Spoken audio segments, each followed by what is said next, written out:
when we develop a new cultivar, we want any company that is developing cultivars. We want to have a cultivar that we will be able to recommend to growers, and you will be able to plant it anywhere, and it will be highly productive. Quantitative genetics gives us tools to achieve this goal. And there's a lot of different areas that interact with quantitative genetics, but in simple terms, without quantitative genetics, we will not be able to have a cultivar that is stable across different environments and also highly productive.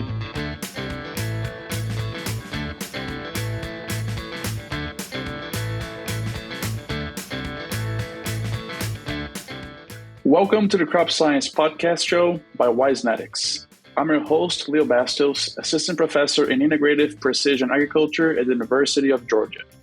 Today, we welcome our guest, Dr. Samuel Fernandes. He is an Assistant Professor of Agricultural Statistics and Quantitative Genetics at the University of Arkansas. Samuel, welcome to the Crop Science Podcast Show. The first thing that I want to ask you, which is something we ask all of our guests, is could you share with us a little bit about your background and how you got to the position you are in today?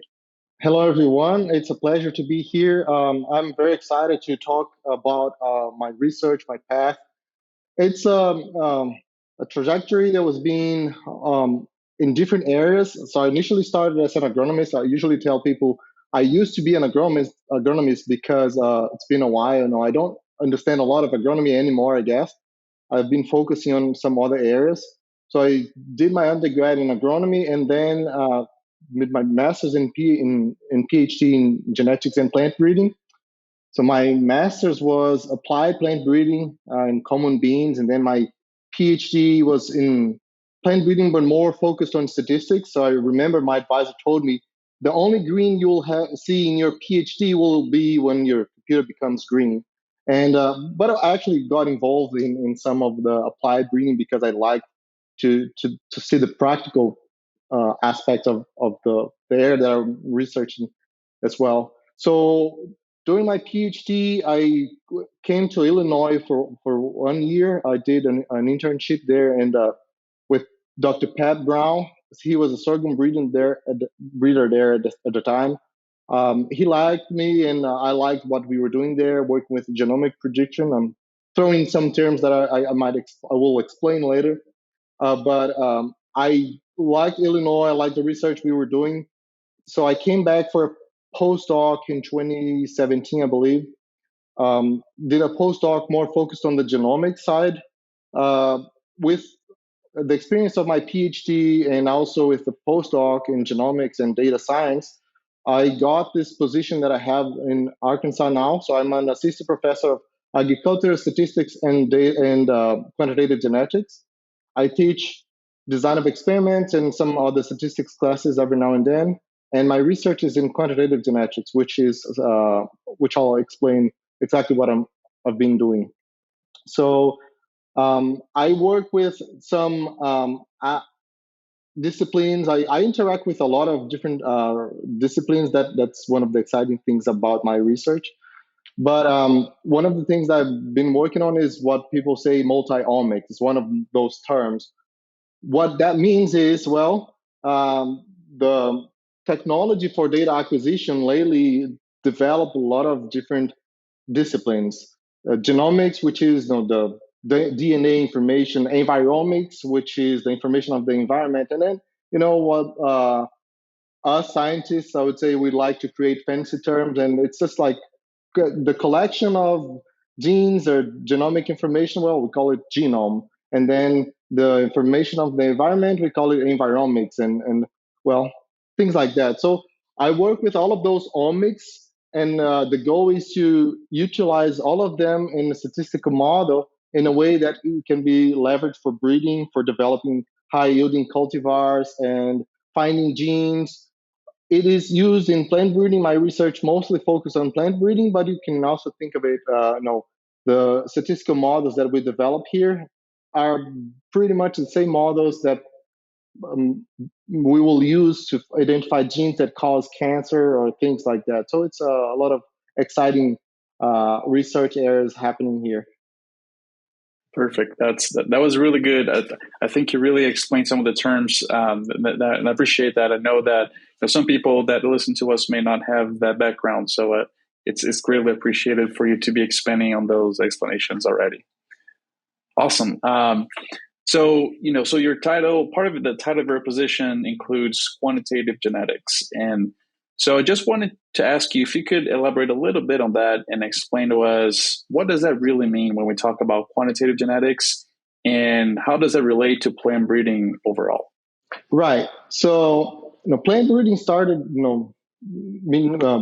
thousands of years ago when humankind started to collect seeds and then eventually cross things. But really, as a science, um, it's fairly recent, and the way we would do in this maybe 100 years ago, we will uh, cross two lines that are productive. One line that's productive, another one has a characteristic that we want, and we would cross them and then see if we can find an offspring that has what we need. um, in quantitative genetics, with especially with the modern tools for data acquisition, nowadays we have a ton of data, and we can't just go and walk in the field like even a couple decades ago or a few decades ago people would do. Just walk in the field and visually select what is the best plant. That was what was done in the past. We would visually select the plants that are more appealing to the trait of interest, the thing that we are looking for. Let's say we we are looking for a high yielding cultivar. Then we will just uh, look at the plant and see which plant um, was the one that looks more productive. That was done in the past, in the initial phases of plant breeding. With more data acquisition, and especially with the addition of statistics, we started to measure everything we can. And quantitative genetics gives us tools that we can use those measurements to make an informed decision. So we actually select the one that, despite the environment, which can mask the yield, whatever trait, disease resistance, despite all of those environmental effects, we can select the best genetics. That's what we are looking for. We are looking for the best genetics, not necessarily the best the best looking plant at that specific location or a specific trial, or because that might not replicate once you plant it again. When we develop a new cultivar, we want any company that is developing cultivars. We want to have a cultivar that we will be able to recommend to growers, and you will be able to plant it anywhere and it will be highly productive. Quantitative genetics gives us tools to achieve this goal. And there's a lot of different areas that interact with quantitative genetics, but in simple terms, without quantitative genetics, we will not be able to have a cultivar that is stable across different environments and also highly productive. It's the work that is done behind the scenes when we talk about um, plant breeding. And obviously, there are traits like that are controlled by a single gene, and we could be talking about a disease, a specific disease, or but most of the other traits like yield that I keep mentioning, it's quantitative genetics that gives us the tools necessary to improve those cultivars.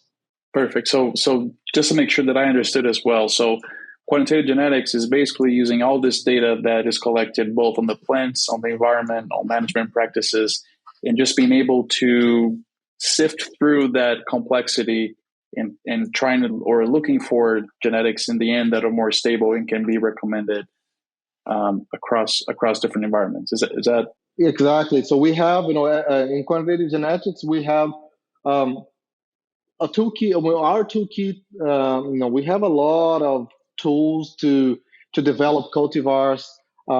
For instance, I could mention stability. We want a cultivar that is stable across different environments. And in quantitative genetics, we have several methods to select lines to select cultivars that are more stable. And I could also mention, genomic prediction, which is a tool. Well, I mentioned genomics in the beginning. Well, we have a collection of all of the information on the DNA, and we have the information on the field. So we plant different cultivars, we see how much they are yielding. Genomic prediction is a quantitative genetics a tool that allows us to look at the genes of different lines that will eventually become a cultivar, and we are able to select based on the genome, only on the based on the genes that specific line, the alleles that specific line has. We are able to select which line will be more stable, more productive. So this is one of the tools that quantitative genetics has, and it's doing exactly what you described. Perfect. And so as we think about that, so we're saying that previously breeders would walk the fields and look for plants and use more a visual assessment to decide which lines keep moving on the program. Right. And now there's a lot more data involved, a lot of new statistical methods involved as well. Now, what I was thinking about that is, how does that relate to growers, right? Because growers are seeing what's out in the field. So they would probably be doing, even though they're not selecting necessarily, but they're still evaluating their crops, right? And how well a given cultivar or hybrid fits on their fields. So how would something like this that involves a lot of data, a lot of statistics, relate to farmers, or even the importance that this has to farmers that are actually on the ground using these genetics at the end? Right. So this is a good point. We can imagine a situation where we have a farmer that applies just a ton of fertilizer, and if you put a cultivar there, that cultivar will probably be very productive compared to maybe another farmer that is using um, a smaller amount of fertilizer, and you might expect that the same cultivar will yield much less on that different field. So with statistics, um, we are able to separate those differences that are caused by the cultivar itself or by the environment where you are developing that cultivar. So imagine a situation where we have, usually in breeding programs, we will have hundreds or maybe thousands of candidates to become a cultivar. While we plant them in the field and we evaluate them, usually, we have replicated trials. So that means we, in plants, for those that are not familiar with plant breeding, we can have the same individuals sometimes replicated, the same line. We take one seed of one line, and then if you take another seed of that same line, if you plant them, they will be almost like clones. So if you plant them, although they have the same genetic background, if you plant them in different environments, they will perform differently. So with statistics, we are able to plant those in different environments, and we are able to separate what is causing that, whatever yield we have, how much of that yield is caused by the genetics, or how much is actually caused by this environment being better than this other environment here. So we use statistical tools to separate the genetic and the environmental, and the interaction between genetic and environmental effects. And without those tools, we would not be able we might select a line that is just highly productive because of that specific environment where it was grown.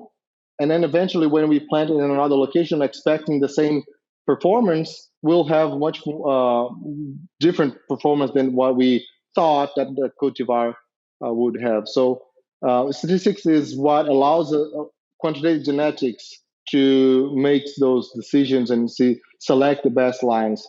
It's I think of, when I say quantitative genetics and statistics, they are basically so connected. It's so difficult to separate what is statistics and what is quantitative genetics. And then, so the way that a farmer would benefit from that, is it more of getting perhaps even the varieties and hybrids being released to be very specific to given environments, but also among the hybrids and varieties released, looking for the ones that best fit that environment as well. Is that kind of the direction? Right, that is true. But also, if we're not using statistics, what happens if you see graphs that shows a trend in plant improvement? So let's say commonly we see the trajectory of maize productivity and how since the hybrids were developed, how the if you look at the tendency, it goes like this, kind of it's going up and up. If we didn't have statistical tools to separate the genetic and the environmental effect, we would not be able to have that line going up, because it might happen that when we make one cross between different lines expecting a new cultivar, we will get one that is highly productive, but without the statistical tools to separate what is genetic and what is not genetic, the next cross could actually be worse than the previous one. So the statistical tools, or you could say machine learning as well, which is what people have been focusing a lot nowadays, is what allows us to separate those effects and select the best high yielding cultivars and high quality as well. Perfect. And so maybe you already mentioned this to some extent, but so we're talking about quantitative genetics, machine learning, artificial intelligence, statistics, all these tools that perhaps live on the statistics and data science side, but they're being really greatly applied to genetics to make sure that these gains are actually being seen by the programs and also by the growers at the end when it comes to yield or perhaps other traits. So I guess following up on that thought is, what is the place of statistics, machine learning, artificial intelligence in plant breeding? What do you see there?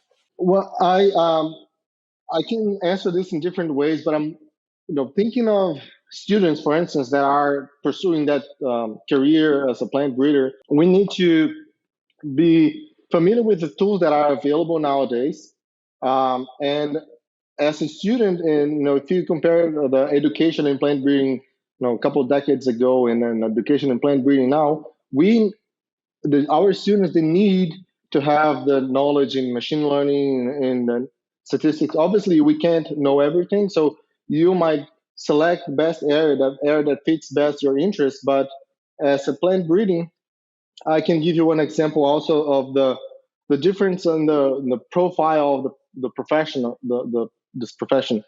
In the past, we used to have the plant breeder as a guy, or a person who would make the decisions, who would hire all the staff, who would, it's one person doing all. Nowadays, it's more like a production chain where, the plant breeder does one step, and we are working together with a lot of different disciplines and different tools like machine learning, like statistics, precision agriculture. All of those, they have their space, and when we are educating our students, we need to expose them to all of those tools, so they never know exactly where they will end up working on later in life. So we need to prepare them with the best tools that are available. And for the professionals that are working out there, sometimes I see people worried about, well, will machine learning replace me or things like that. Well, I don't see that, things like that. I think that those are all tools that we need to use to improve the efficiency of our research, to develop more high yielding. Um, at the end of the day, even if you use one of those fancy machine learning methods that are uh, popular nowadays, it will still be the breeder who will make the decision on what is the type of plant that we need. And we we need good professionals that understand what the machine learning can do and what it can't. And at the end of the day, we can't rely on we can't rely on a program alone to make the decision for us. We need to be educated enough to use those tools, but to take the responsibility to make the decision, because our future depends on what food we're going to be able to provide, fiber and so on. Yeah, and this is really it's a really interesting area to think about all this because as you were saying earlier, if you have perhaps so before if it would be visual assessment, but now if you have a tool telling you, oh, these are the best ones to keep moving in your breeding program, but maybe if that model did not make a good prediction or was not a good model to begin with, you may be taking in the wrong direction, right? So regardless if it's a visual assessment or a statistics based assessment, we're still going to need those professionals there to make those judgments and make sure that these things that we're always moving in the right direction. Exactly.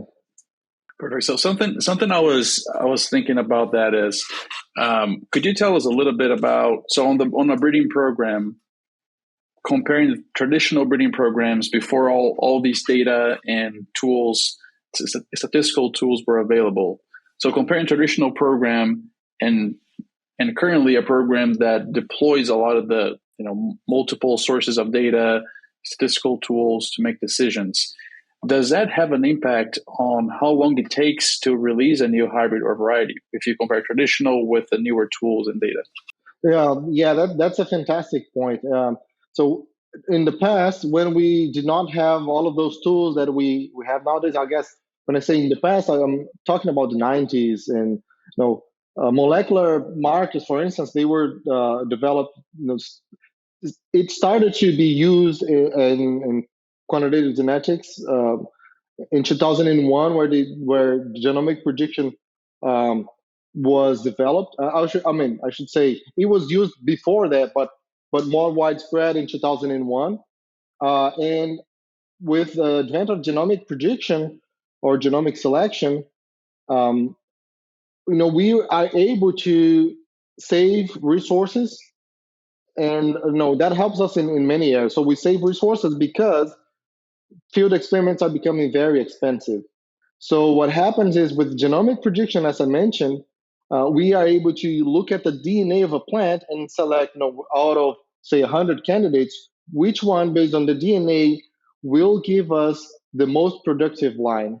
Well, it might sound very simplistic, but for those that do not have a genetic background, what happens is um, we have the genetic information, but that is not the only thing that matters for us to have a phenotypic performance. We have the genetic, then we have the environment, and then the interaction of those things. So we usually, the traditional way is to plant everything in the field and measure what is the most yielding, the most high yielding. Well, obviously that works because that's what we got, how we got here. But with the genomic prediction now, instead of planting, let's say, thousands of uh, plots of in experiments, we are able to select which ones are more promising, and then we can bring to the field a subset of the most promising lines to evaluate in the field. That helps us in saving costs because the genotyping is becoming more and more cheaper and cheaper. And on the other hand, the phenotyping, it's becoming with precision ag and all of those other disciplines. It's been helping, but uh, plot in the field is more expensive than genotyping sometimes. So what happened is that we save the cost.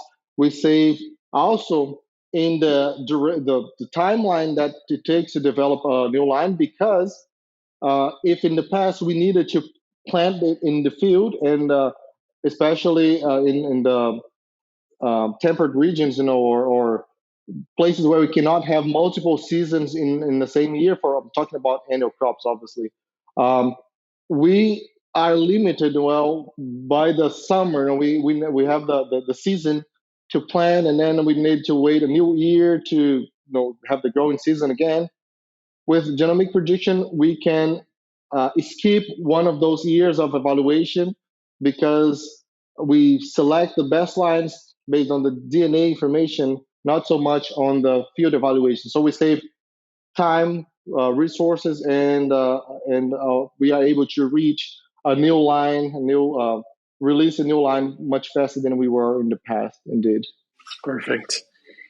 And I guess my next question for you here is, if you have an example, maybe from your own research program, or maybe from another program that you're familiar with, of an example, of seeing a breakthrough in plant breeding because of data science, because of these new tools and all this data being collected, that perhaps was not something that people could do before having all this data and all these tools, so something, I guess, a newer breakthrough that you've seen, that was only able to happen because of this merge of having a lot of data, also having all these tools available for us to analyze all that data in plant breeding.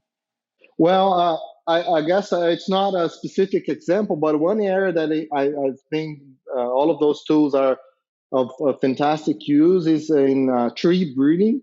If you think of eucalyptus in Brazil, for instance, imagine you plant a tree and then you have to wait for that tree to grow and then uh, make crosses between multiple trees.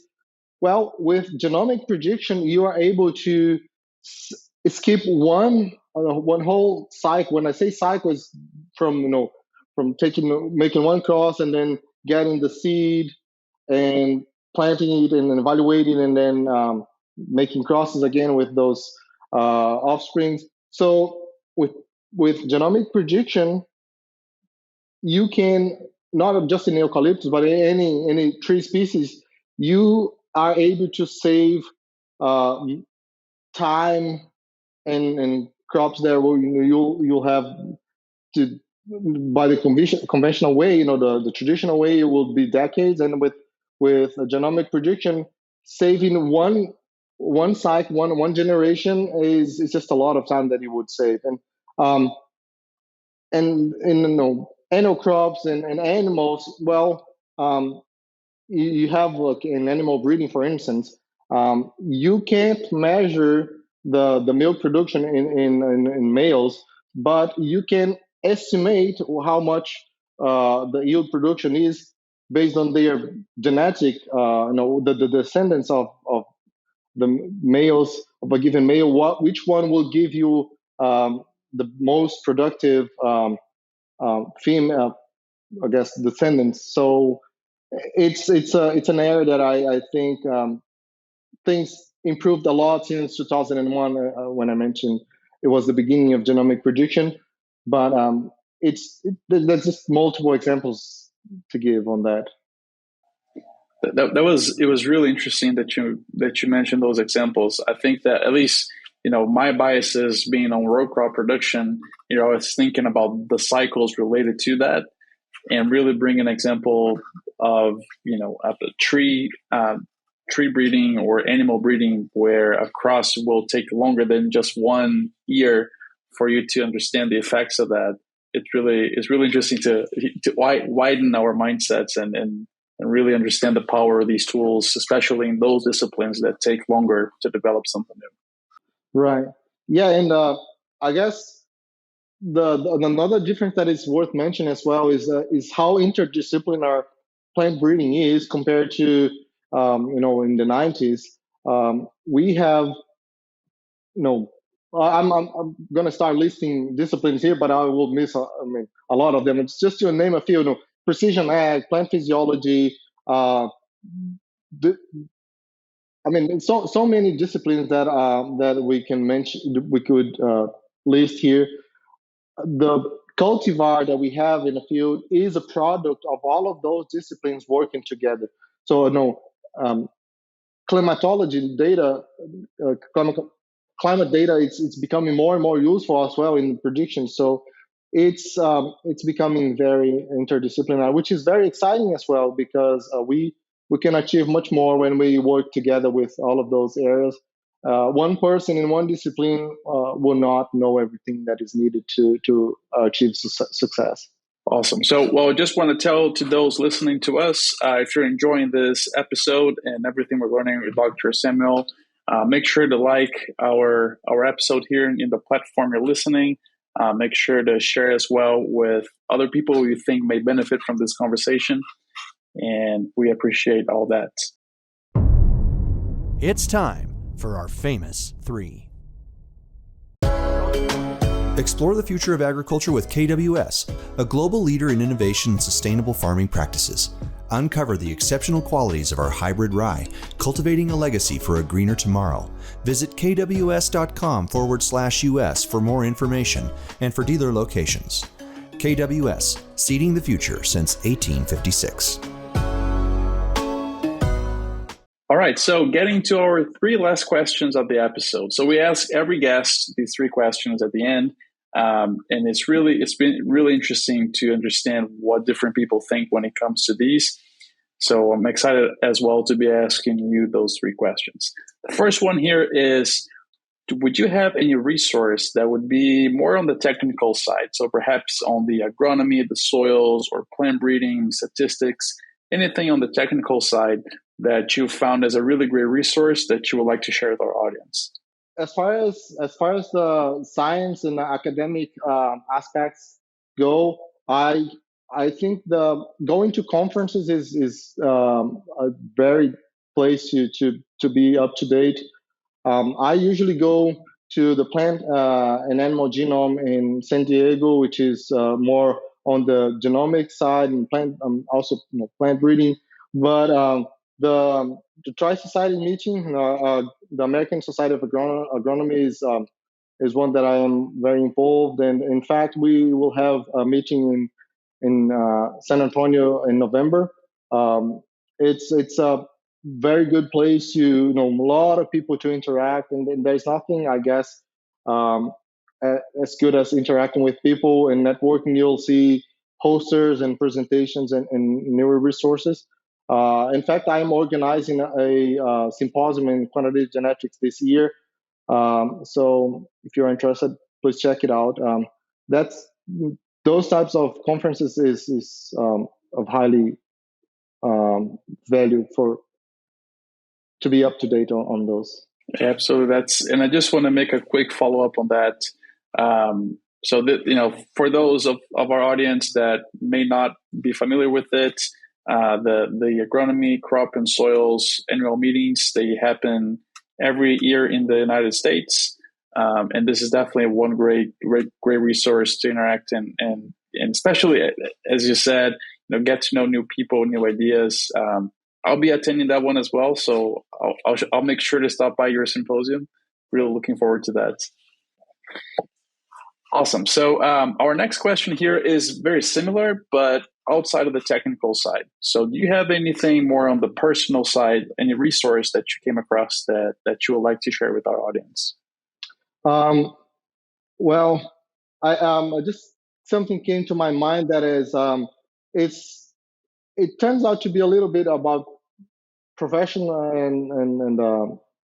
and technical as well, but I want to share, especially if we have students that are listening or watching this episode. I would say this book, if you're considering maybe going to academia, we were talking just before, and I mentioned that I never thought of being a faculty, and until I became one, and I really love my job. But here's a book that landing a job in academia. This is if you're thinking of the possibility of going into the academic side. This is a great book that I read and helped me to get my position nowadays. And I see a lot of students that sometimes do not know for sure if they want to go to industry or academia. I think that this book can help people.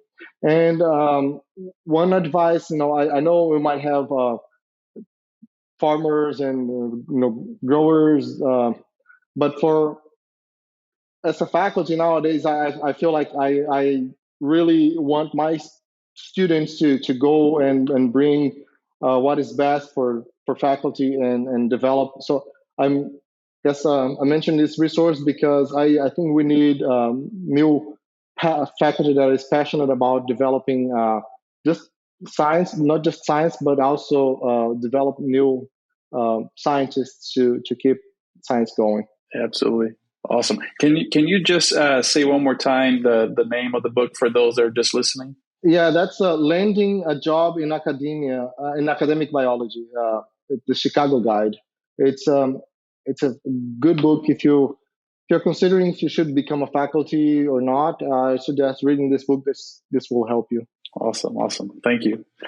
All right, our last question here is, in your opinion, and based on what you've seen, the people that you interacted with, what sets successful professionals apart? What types of skill sets successful professionals have in our area? Well, I mentioned no for plant breeding professionals. Excuse me. I mentioned all of the importance of knowing the tools like machine learning, statistics, and all of that. But there's nothing that